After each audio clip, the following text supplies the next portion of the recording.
and Zooms with portfolio managers, many are still cautious because they see tariff risks ahead and they don't have tariff resolution in hand and they can't get bullish.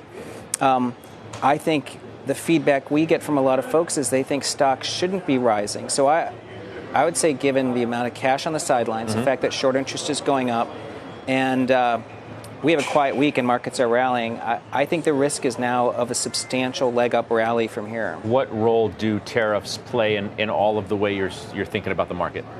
Well, tariffs matter. Remember, before February, before Trump sort of talked about this, the base case for many was a 15% tariff. Let's say that we're going to end up at a 10%. That's 10% on 15%, which is imports, which is about a 1% GDP effect. That's not that different than oil going from 40 to 80, and we wouldn't say $80 oil breaks the economy anymore. So I think tariffs we have to adjust to it, but it's not the thing that takes us, that there are parts of the economy that are weak, including housing. I mean, housing is deteriorating very quickly, but that's also going to deliver a pretty big deflationary pulse. That was 75% of the rise in inflation since 2019 is housing and auto services. So if housing is turning down on price because there's supply, I would argue that's a structural decline in inflation. The Fed would actually have to be quite dovish in the next 12 months. That's bullish. Engineer it. And if they get arrested, if they're like physically breaking in, I assume none of this can be in the podcast because this is fucking interesting. Well, we could do it. Yeah. If I mean, we're recording. So if they actually get in and they get arrested, I assume nothing happens. Well, that's the thing is like, so when that team got arrested, they didn't have the breakers in place to protect the team. So they allowed them to get arrested and get brought to jail. And then they had to, because they didn't want the employees who were there at the company, to know what was going on. Yeah, to see that it was not real. So they let them get arrested and they had to go to jail and they got them, obviously released. No way. So now, first, cryptocurrency. Yeah. I was so ignorant, even being on Wall Street all those years, just completely ignorant to it. But that's when I started doing research, listening to, you and Peter and watching anything that Michael Saylor was doing and his podcast, and figured out pretty quickly that I had to get my money out of the other ones. And so I sold all of that and put it all into Bitcoin and just started dollar cost averaging and doing more research and buying more and doing more research and buying more and doing more research. And eventually I was like, I want to be in this world because this now it all makes sense to me. And so that was one of the things that clicked for me was like, because I did the same thing where I shitcoined for a while, and then like 2018 is when I properly came around to being like Bitcoin only. And I remember thinking like, where are the smart people? Like that's where I want to be. And all this, like the really smart people were in Bitcoin. I get this notification that says, you've been invited to be a speaker. I'm like, wait, what? Why? And I think I maybe had 500 followers, and the vast majority of them, Danny, were writers because my wife being an author. Yeah. I followed all the people who were in her world, but I wasn't active on Twitter ever.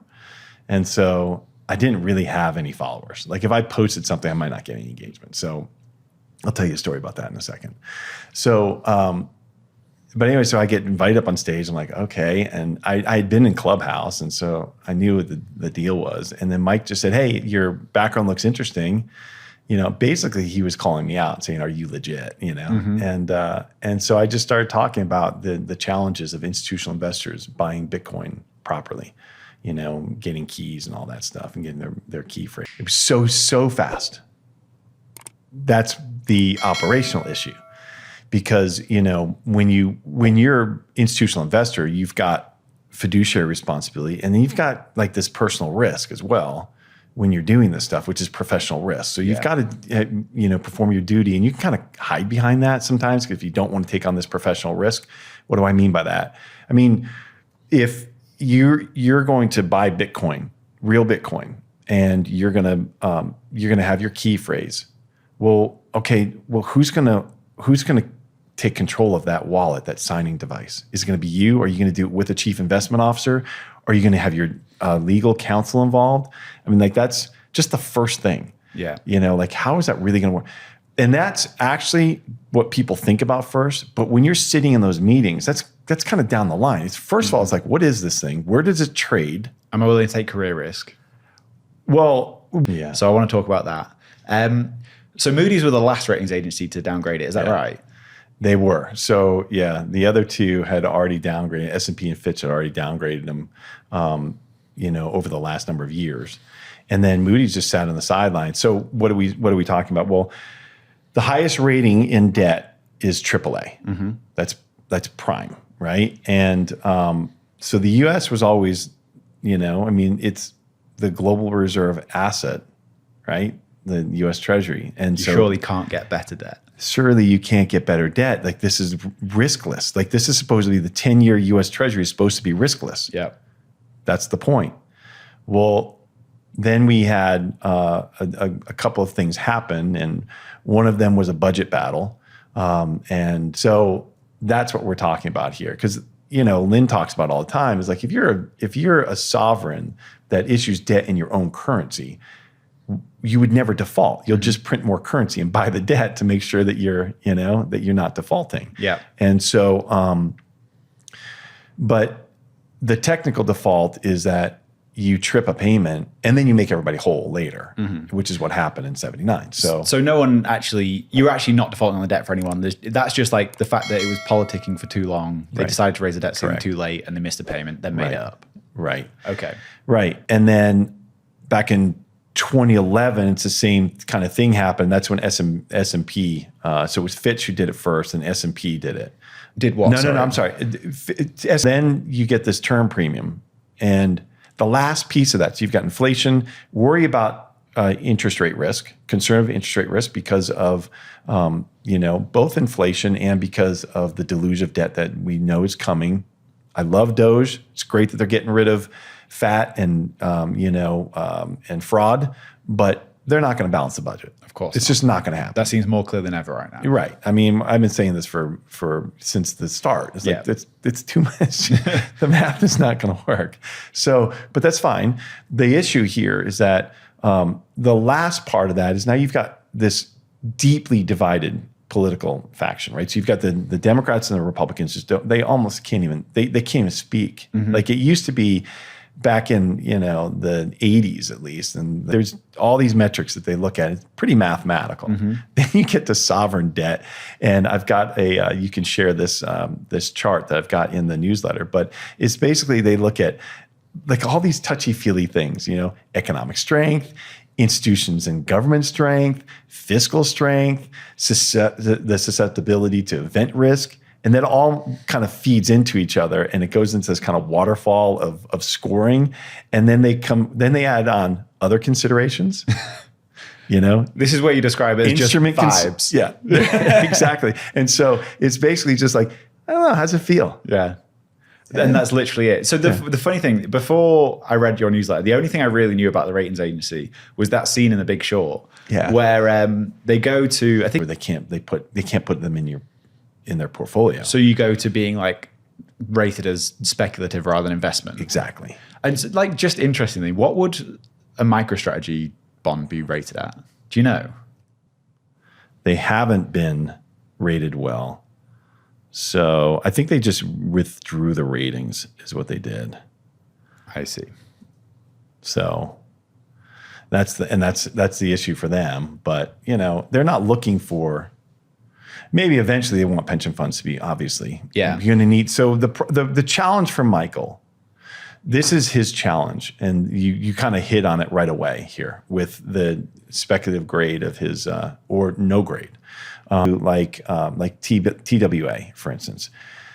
We owned TWA bonds, and they were speculative and, junk and going into distress, but you buy them for less than par, which means that the calculation for people to understand is that if you buy a bond for less than par and it matures and you get par for it, well, you've made that. So if you bought it for 70 cents on the dollar, you just made 30 cents on the dollar, which is a huge return. Yeah.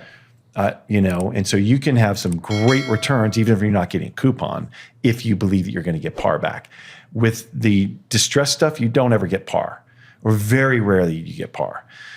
You have to have enough asset coverage that they sell off the assets and liquidate or whatever, or get bought out or something, that they make the bonds whole. Really unlikely. Even though the bonds you're buying are anywhere this whole charade going, because we're not making, we're not covering the debt we're issuing. So it's clearly it's a problem. So, and they've said that in their issuance. And I assume this isn't just a US problem, because this like sovereign debt crisis is happening all over the world. So are all the sort of nation states getting their debt downgraded? No, no. I think Germany's still AAA. Right. So it's the US is getting tagged, and this goes into the whole Triffin dilemma, which I'll be talking about with Lynn and Mark Moss on Wednesday on the Nakamoto stage here. But then you get paid out. So why would, if you know that they're not going to really default fully, then what are you protecting against? Well, you're protecting against 2 to 4 weeks of non-payment because of a gridlock in Washington. Yeah, we all know you're going to get made whole. But the problem is, if you're a hedge fund, and even if you're going to get made whole, the issue is, well, first of all, you can just make it a bet. But there's a reason to hold those, because you own these bonds as collateral. So you need liquidity. And you may need liquidity, exactly. So if you don't have liquidity, then you may miss an obligation over here that you are depending on these securities to have to meet that obligation. And if they're not available, Greece, the worst of them all, 57.7. That's wild. Yeah. So the U.S. is right there with Greece. So the U.S. is basically as likely to default as Greece is. That's what the market is saying. That's fucking insane. And really, the reality is that the market is saying that a whole lot more people need protection if the U.S. trips, which means that there's a lot more demand for protection. That means that, there's just more demand for this insurance. That's really what it is. But when you glance at it, you look at it, you're like, on stage many times, monumentally stupid play. Yeah. Because we need everybody to own our bonds, and then we basically just told them, oh, by the way, if we don't agree with what you're doing, we're going to take them back. Yeah. Insane. Even though we need you to buy them. Yeah. Insane. Stupid policy. Anyway, so so you hear these rumblings, but that's not really the case. They just want to have a way to do business without having to hold treasuries and lose money against them. That's the reality. They want to get away from that and not be at risk to have them being seized or frozen. And so that's why they'll move away from. That's why the BRICS nations, and for people who are sitting here saying, what is the BRICS nations? Brazil, Russia, India, China, South Africa, like those all got together. And there's others that are trying to attach on. But yeah. And they were talking about using like a basket of currencies instead of maybe gold, but it's never going to happen. But it's still, again, it's just like another symbol, isn't it? It's like another thing that you can look at to be like, something's changing in the world right now. Right. So if you're going to do business in yuan, the crash, and there was no movement from the Fed, and they still were like, we don't care. We're not concerned about the stock market. We're concerned about inflation and unemployment. I don't know. So that's been really interesting. Like Trump and Bessent have been really pressuring Jerome Powell to lower rates, even trying to find ways to fire him, I believe. So Jerome Powell is clearly concerned about inflation. And this kind of gets onto your stagflation piece. Like maybe it's worth defining what stagflation is and then explaining what you see coming. Yeah. So for people who didn't live in the 70s, so stagflation is where you have high inflation, so the price of goods are going up while the economy is going down or grinding sideways and lower. And so we saw this in the 70s when I was a kid, in the early 80s, where there's a lot of noise around it too. So if you look at producer price index, which is it's typically one of the leading indicators that you can see what the producers are paying for goods, and then they're going to use them to manufacture or whatever, to sell to companies for them to pass on to the pricing to the customers.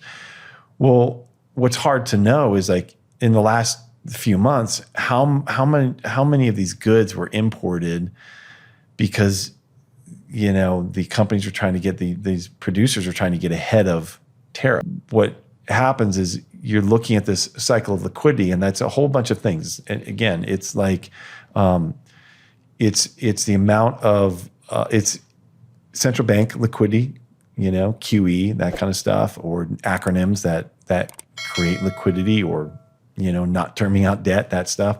It's shadow banking, which is like hedge funds, and like the Eurodollar market. Lending, yeah, Eurodollar. It's all of that stuff. And some of the factors that go into that are not just the amount of bonds that are out there or whatever, but it's the amount of collateral that is needed to borrow.